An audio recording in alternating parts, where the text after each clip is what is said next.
gonna make sure the recording is on. And I also last year worked on a large Drupal 8 build. So it's been amazing to see the progression that's happened in Drupal during these times. And I'm also a crystal collector, and I'm really into sort of different types of vibrational work and kind of little out there things, but I find ways to bring this into my work. I'm going to kind of share a little bit of that with you guys, but also get really connected to some of the tactical tips for managing projects and getting connected with your intuition. And this is a little photo of me with a banana slug, which is, I know, a Northern California institution, so it was exciting to actually get to meet one recently. When people ask me what I do, whether I'm in a, taking a car, rideshare, Uber, Lyft, or, meet someone at a party or connect with someone, they say, oh, what do you do? I say, I do internet. And for majority of people, they're like, oh, okay, cool. It's fine. That's enough information. But then some people go, oh, you must be a developer. No. You must be a designer. No. Okay. So what do you do?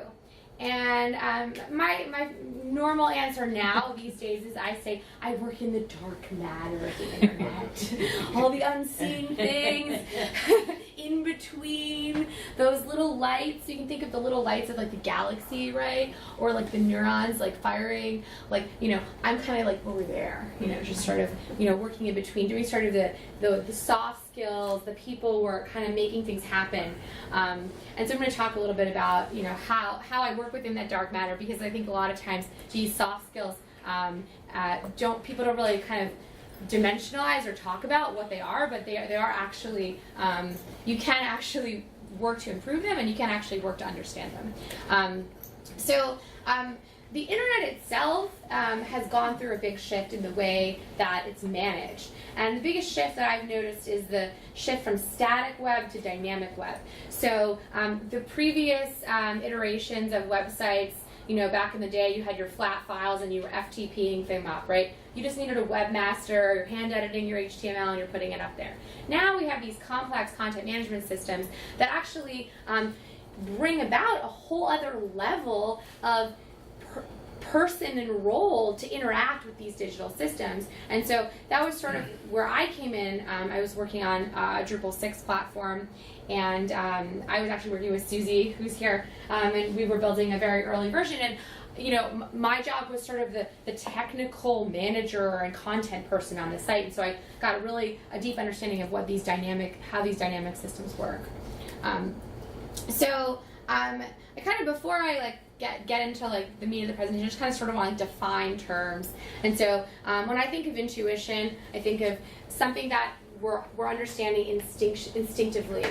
We're not reasoning it. It's just something that we feel. We have an intuition about something like, I don't know, I think we should have this person recheck their code. I just have a feeling that maybe there's an issue. So a feeling like that, and I'm sure many people have had this experience. I don't know anyone in the rooms that have a gut feeling in their life about something related to work. Yeah, so you kind of get this feeling in your body. And I really like this quote because it's sort of like, you don't want to ignore a gut feeling, but it's not like you just go with the gut and you don't get a lot of the information, the data around it. But the gut feeling can be a really great sort of entry point to start making decisions and to start figuring out where you want to take something and how you want to manage something. So I think it's a great way to just check in with your gut in the context of project management and other areas of your lives as well. But this is about project management. Before we get into some of the tactics that I use intuitively on my projects, I just want to kind of caveat this whole thing with intuition is not it's not like an or, right? Like you use your intuition or you have a project plan or you have detailed requirements or you have clear goals. It's kind of an and, right? Like you still need to have a project methodology, whether you're working with agile, whether you're working with waterfall. You still need to have defined detailed requirements, documentation, project artifacts, metrics, You need to have a risk management strategy, which we'll talk about a little bit later. But there's a whole bunch of project management tools and processes that are essential and critical that you need to have. But in addition to that, there's another host of layers that you can add on top to sort of make these tools more effective and work for you.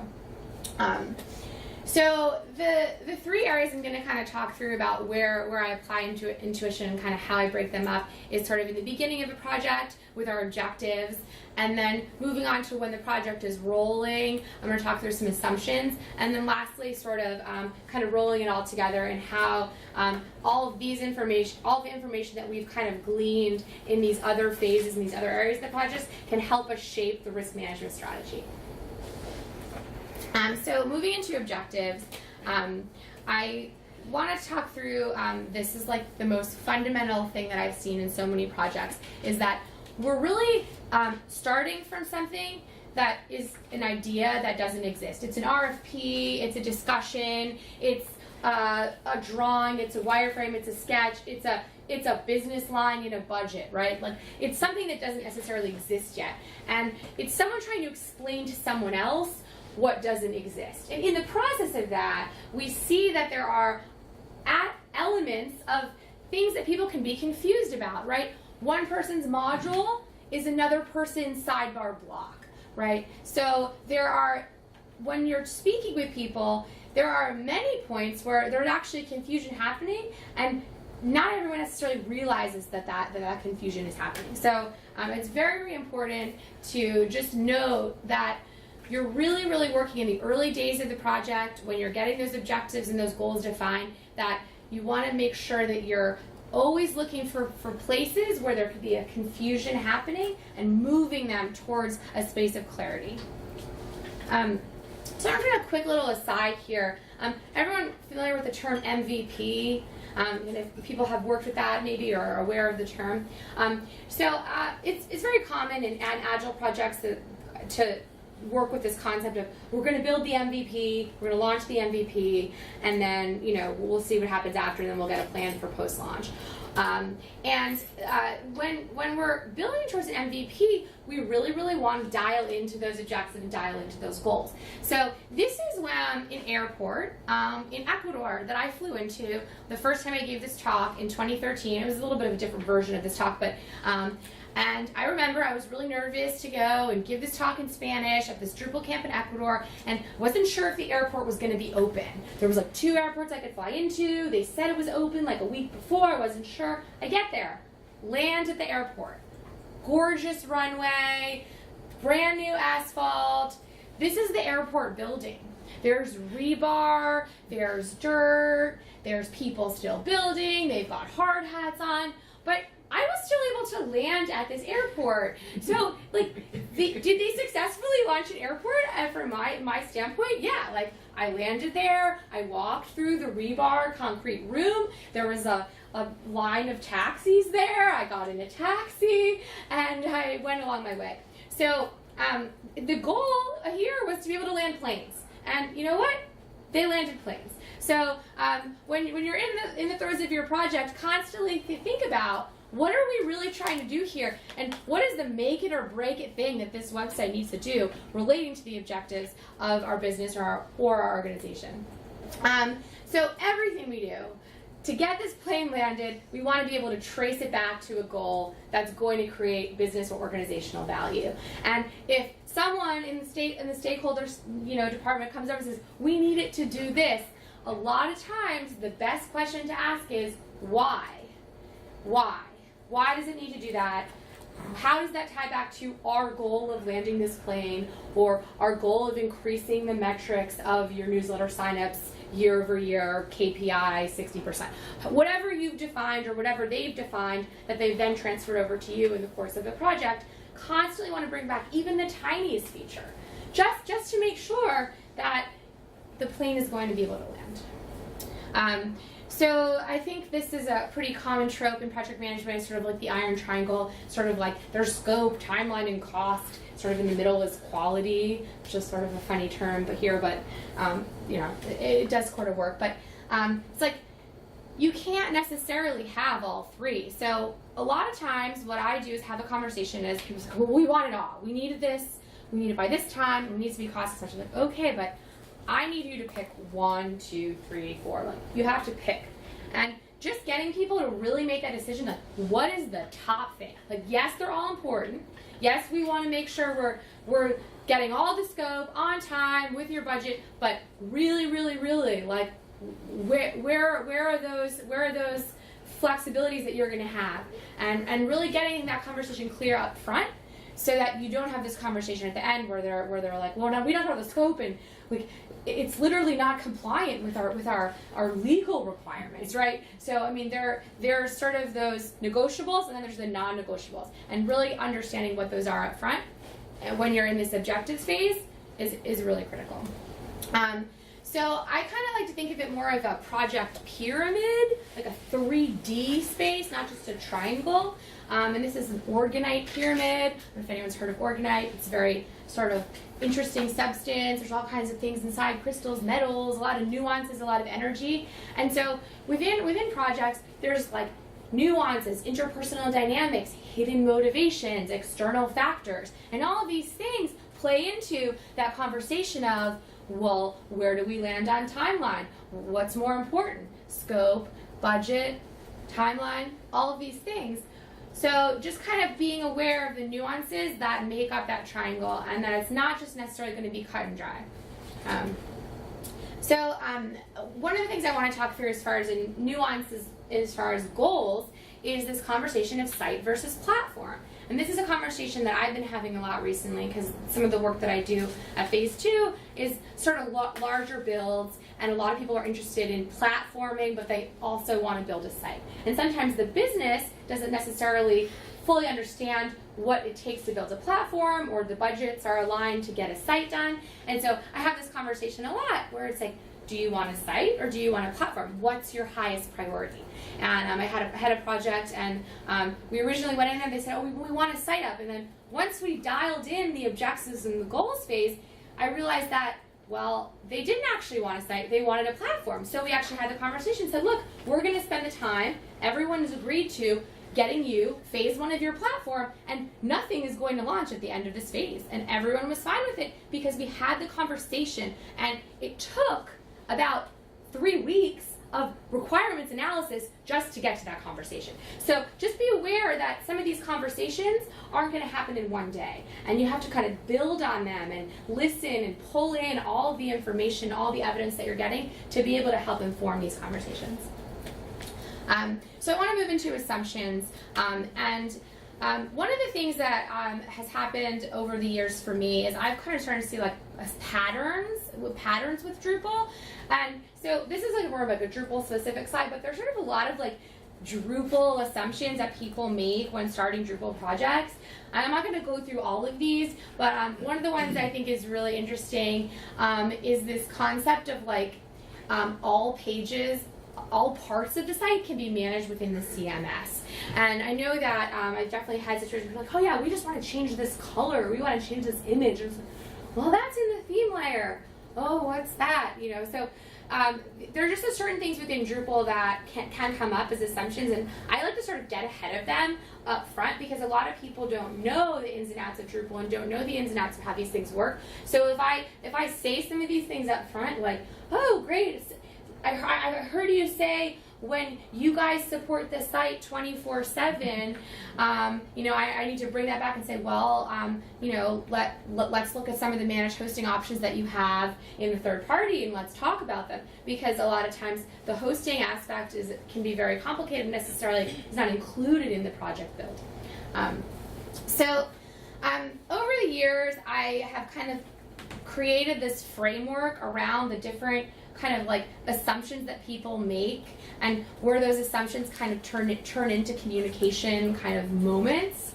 And so the first one is kind of these internet level assumptions that people are making.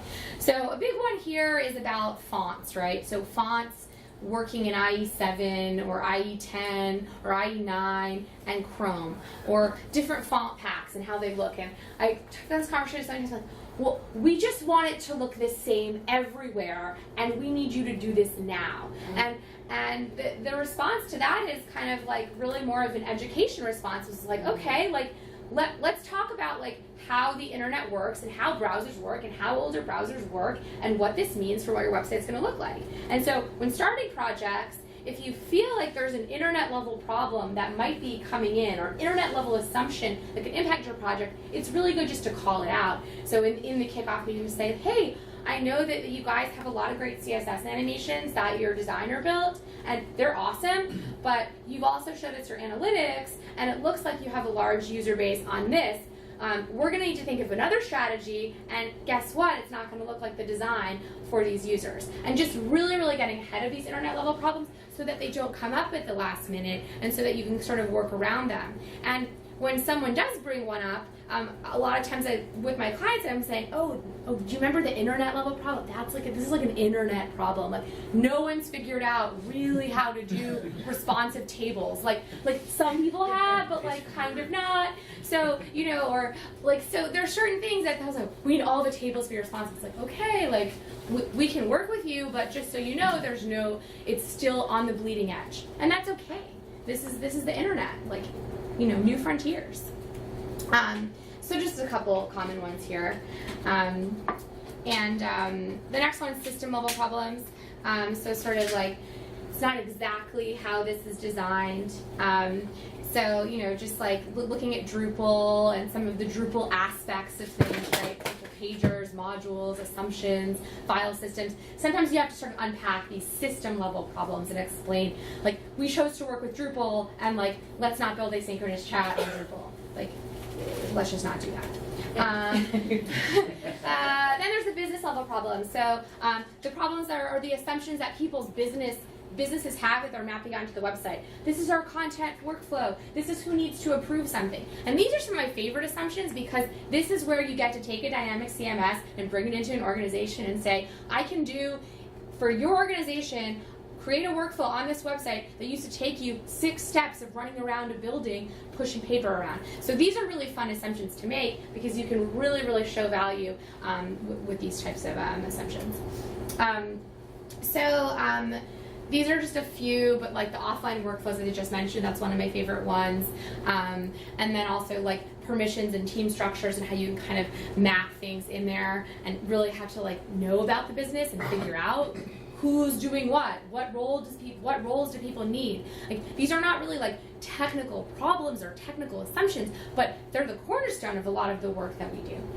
And then like figuring out how your taxonomy is structured and what terms go where and what's a child and what's a parent, how many taxonomies you need. Like, we can build many taxonomies in Drupal, but like really, really dialing in what the structures are needed for the business and what the structures are needed for their public-facing site.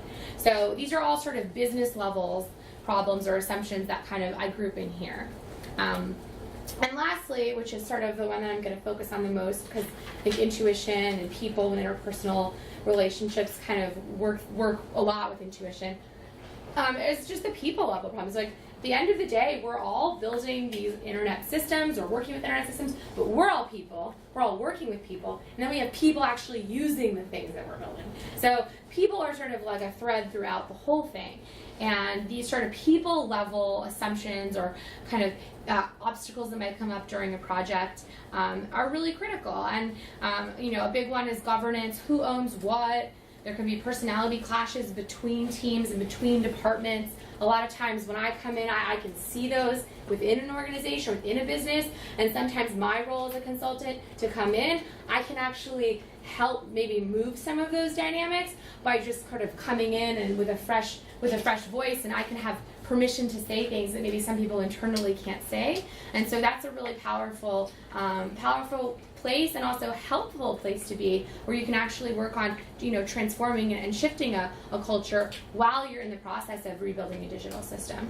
And then also, on our teams, like people have life events, someone's having a new baby or someone's parent is ill. I mean, there's a whole host of things that can come up, and just kind of wanting to be in touch with those in the context of the project, and then give space for people to, be human and be people. And the Drupal community, I mean, here we are, we're all building these sites, and sometimes you have to call up someone, or you have to reach out to one of your competitors and say, hey, I saw you guys did this module, can we get a look at some of the early code? And one of the great things about the Drupal community is it's really, really like the value here of the people is so high to contribute and to collaborate. And so these are all sort of all the elements, and I just kind of love this like image. This is art piece. I think this was at Burning Man a couple years ago, but it sort of shows like the older people and then like the children inside. So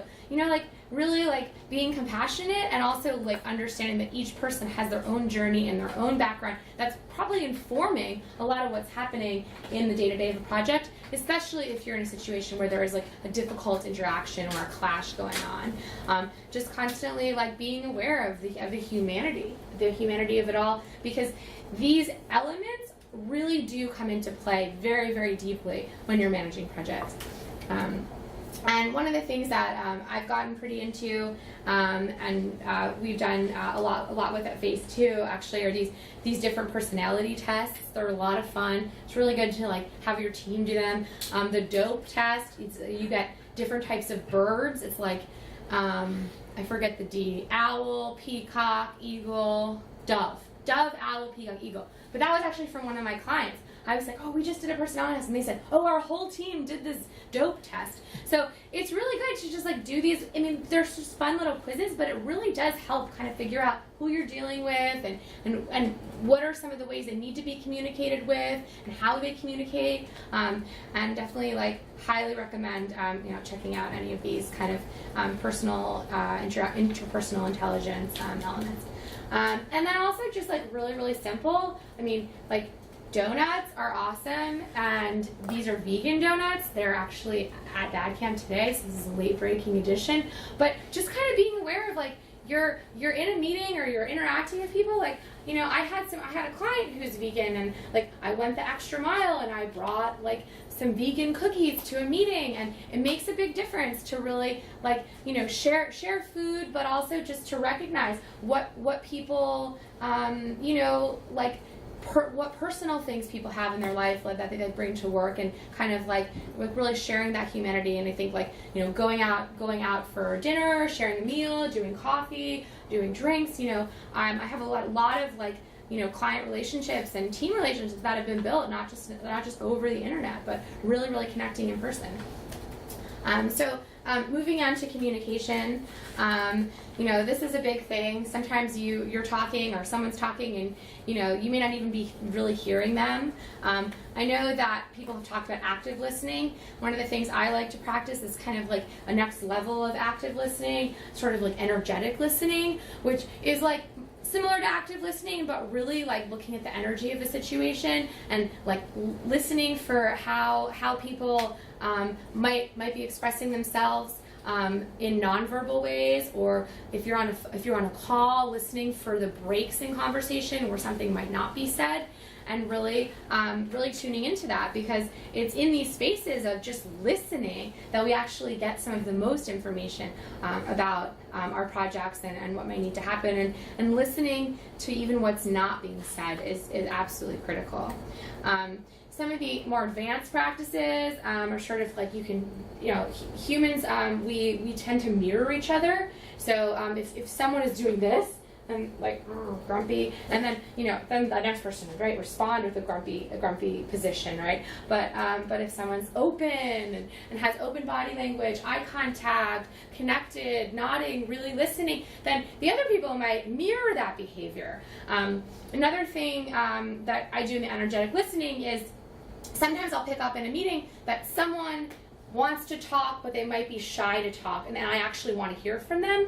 And so sometimes what I'll do is I'll actually turn my body, like there may be someone that's like rambling a little bit, that's been talking too much, and then I see this other person, I'm like, I think that person actually like has something to say, so I'll turn towards them and I'll kind of look at them and energetically just shift my attention to them, so that maybe they feel encouraged to then say what they're going to say, or even if they don't, then maybe I'll kind of encourage them. I'll ask them, oh, what do you think? So really like anticipating who should be speaking next, can be really helpful.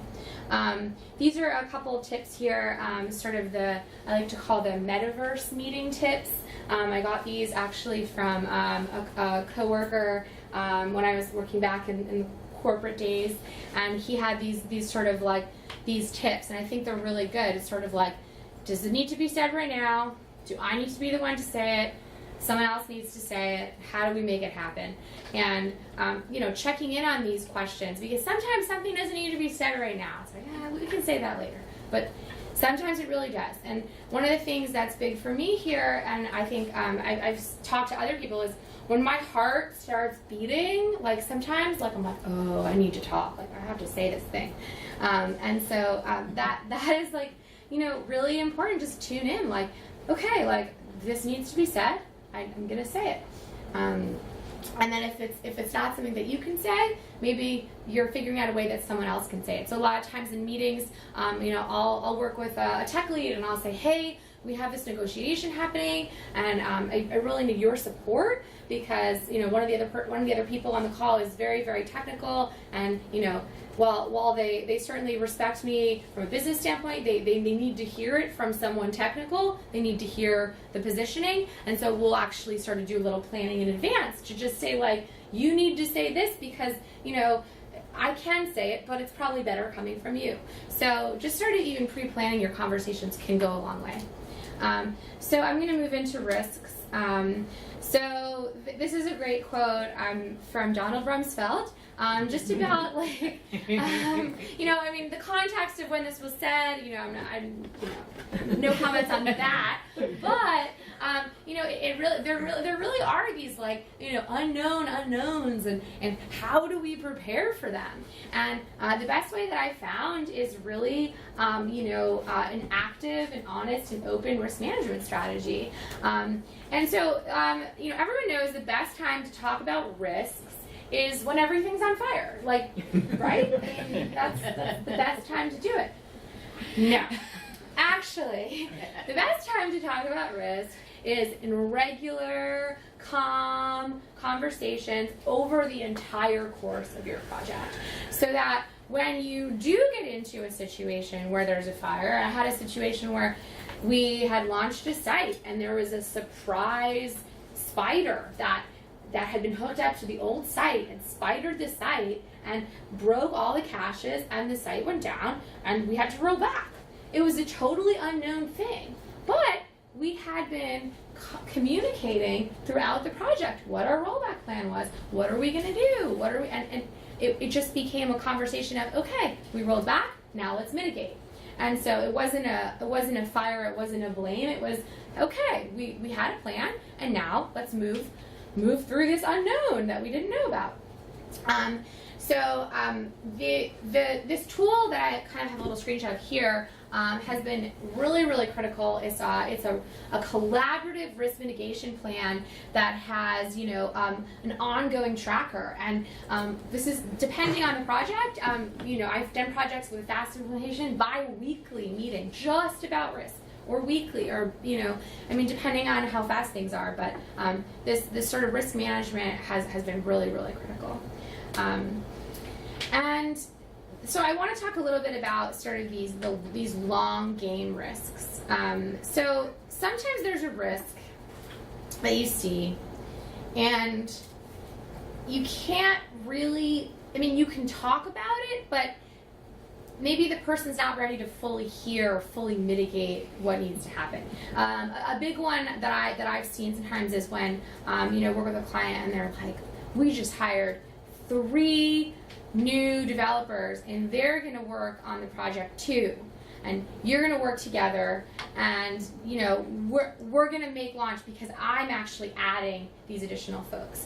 And so one of the conversations I have is great, love to collaborate, but I don't know who these developers are. They could work really well with the team, or they could not work really well with the team. They could actually be awesome developers on another programming language, but not really be so up to speed with Drupal. So sometimes I'll have that conversation up front, but I won't be able to say, like, okay, like, we just shouldn't do this at all. It's not going to make launch, because maybe it will. So you need to kind of like prepare the risks in such a way so that if one of the sort of risks does come true, let's say one of the developers isn't working out on the project, then you've already documented your statement about it, and you've already documented that actually it's going to take time from our team to like work with these folks and get everyone up to speed, and that's fine, we're happy to do it, but really understanding what is the reason for bringing on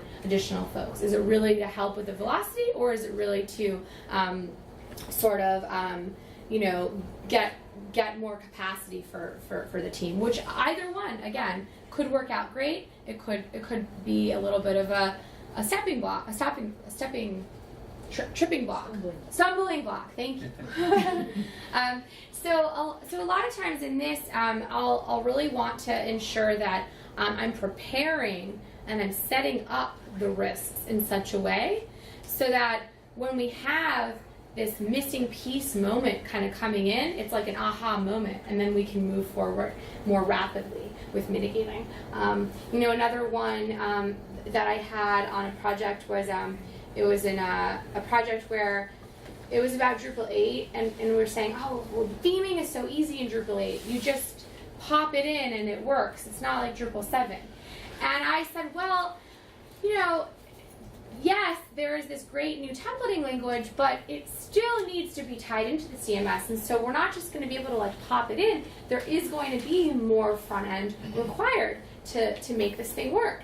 And I had said that in the beginning, and people didn't really want to hear it. So fast forward a couple months later, they were like, okay, so we think we need some more front end people. And I was like, okay, let's bring in the more front end people. So again, it took about 7 months for this risk to actually hit, but because there had been conversations, because it had been documented, the mitigation plan was much smoother than it could be in other scenarios.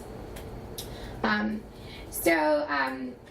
want to just take a few minutes to sort of do a little exercise with you guys, which is about getting in touch with your own intuitions, and hopefully you guys are game. It's a little bit of a meditation exercise, so hopefully we can make it happen.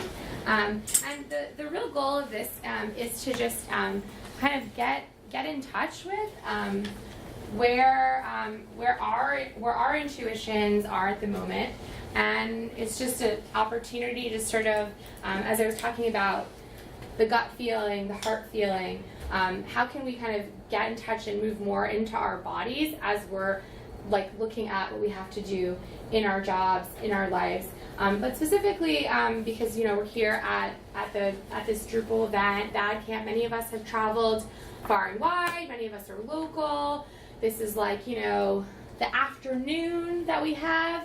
So, whenever I come to an event, and I travel to a lot of different events, sometimes I come to an event and I'm just like, my goal for this event is I really want to talk to this person, and I really want to connect on collaborating on this module, or I want to connect these two people because I think they need to talk, or I want to encourage this person to do this, or I want to, get a new client relationship moving, well, whatever it may be. So we've got one afternoon left at Bad Camp. We're wrapping up.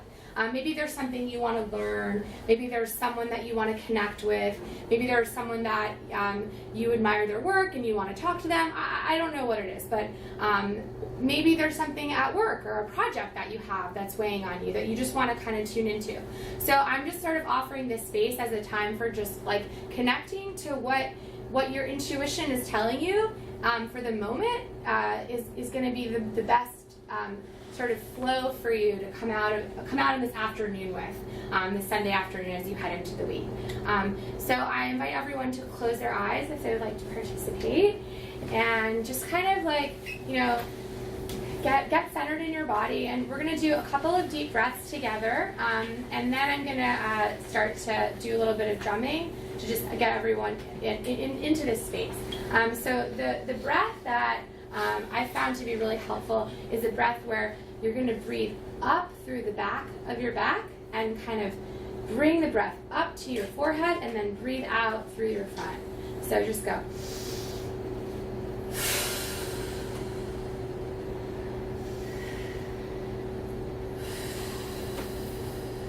And just tune in to moving that breath around your body and through you, up your back, down your front, and really feeling into your body and into your breath, where your intuition is going, and just let yourself sink in and see what comes up. And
thank you guys for participating in the meditation.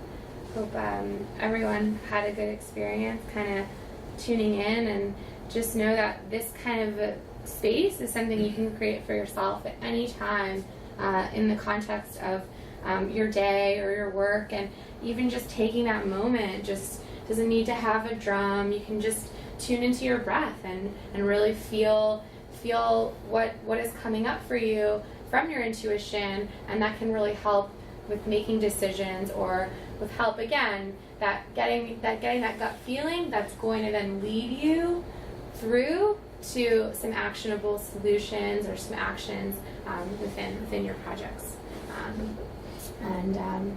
Yeah, thank you everyone. I think maybe we have time for like 1 or 2 questions if anyone has any. If not, I'll be here the rest of the afternoon. Can you just hang out and play that drum? 3 days. I might take it over to the geodesic dome and do a little closeout drumming. Beautiful. Yeah, it's a hummingbird drum. So. How do you make the time in your normal work day to take those moments where you just kind of clear your head and regroup? Like, do you schedule it? How does that work? So I actually, I don't schedule it because I'm kind of a go with the flow type of a person. So it's more like when I'm feeling that I need a moment is when I take them. So, I mean, sometimes like it would be probably better to like, you know, be a little more like in tune with it. But I also find that like setting aside, like for me, it's like a block of time. It would be like an hour meditation that I'm doing either late at night or early in the morning. And if I do one of those two things, that's really kind of sets me up where I don't even really need like the tiny little breaks. But hey, sometimes you get on a call and you have a rough call and you're like, you know what, I just need to go for a walk. And it doesn't even have to be like you're sitting in your chair breathing. It can be anything that's going to just, shake up your energy field and give you a moment. I've been really into forest bathing recently, going the weekends, walking in a forest. Do that once a week. That is great for your immune system. And if you take those times in larger chunks, which is a lot of what I do, or I'll go to the jungle for 4 days and turn off my phone. That alone really resets me. So I think it depends on you, but really look at what works for you and what you need.